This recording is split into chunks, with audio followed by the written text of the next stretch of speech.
What's up, guys? My name's Hunter. My name's Andrew, and today we're going to teach you how to do a backflip. You can do two different types of backflips: standing backflip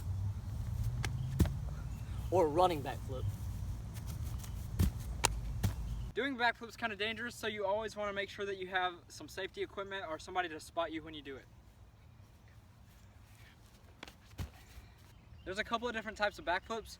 You can run into a roundoff and then from there do your backflip, or you could just start out standing.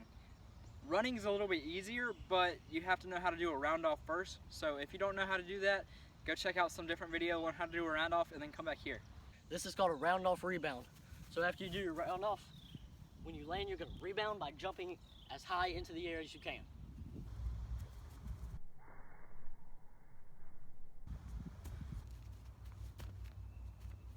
And the idea behind this movement is you want to take all that running momentum, this horizontal momentum, and by doing the rebound, you instantly change it to vertical momentum, and that gets you high enough to complete your backflip and land on your feet.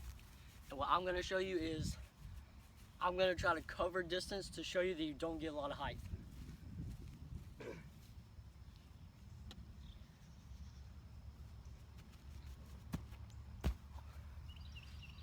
You see, it might have went out of the frame, but he landed on his hands and his feet.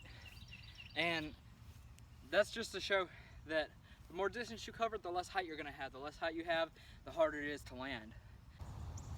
So, after you do your rebound, you're gonna have your chest and your arms as high into the air as you can.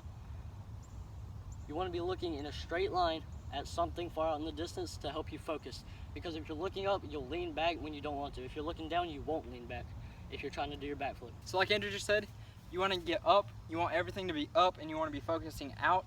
When you focus out, that keeps your head from tilting back so that you don't go backwards.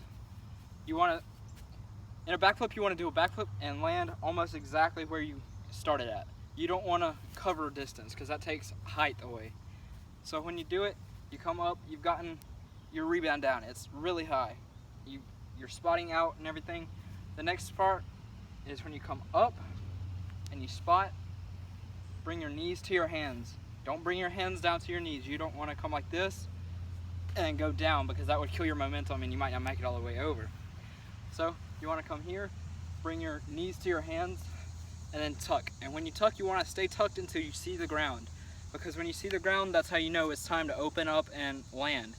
And then you'll be able to land your backflip. All right, this is going to be one where I don't look out. I don't set as high. I'm not focused out in the distance. I'm just going to throw my head back and let you see what the difference is. But now with spotting and everything, I'll try to look out here at my focus point as long as I can.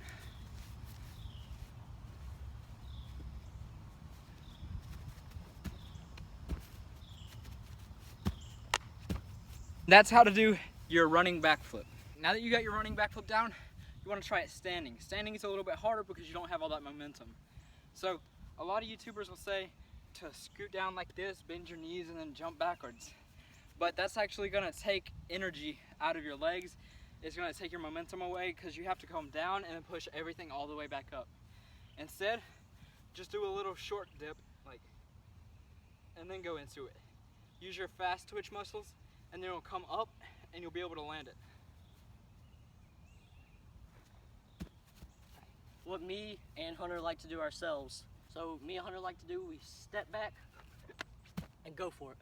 You saw that when he stepped back, he was more prepared. He was on the balls of his feet, which allowed him to spring a lot more, and that allowed him to get all around and landing it. Now you might be thinking that the hardest thing about doing a backflip is getting over the fear. But the only way you're gonna get over the fear is to actually go for it. And what I did, I started out not tucking. I started out landing on my hands and knees to keep that safety right there to where I knew I wasn't gonna get hurt. So I would do something maybe like this. And I would land on my hands and knees until I got that strength and I got the momentum and I got the height to actually come around and land on my feet. That just helped me. Another method of getting over the fear is to do a back handspring. And first, use your hands as much as possible. But every time after that, try to not touch your hands. So I'll demonstrate 3 back handsprings from touching my hands a lot to kind of, then not at all. Alright, that was using a lot of his hands. Now he's just gonna let them touch as little as possible.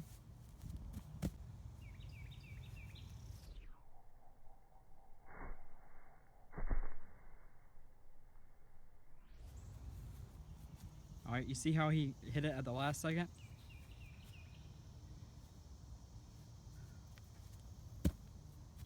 Hopefully this video helped you.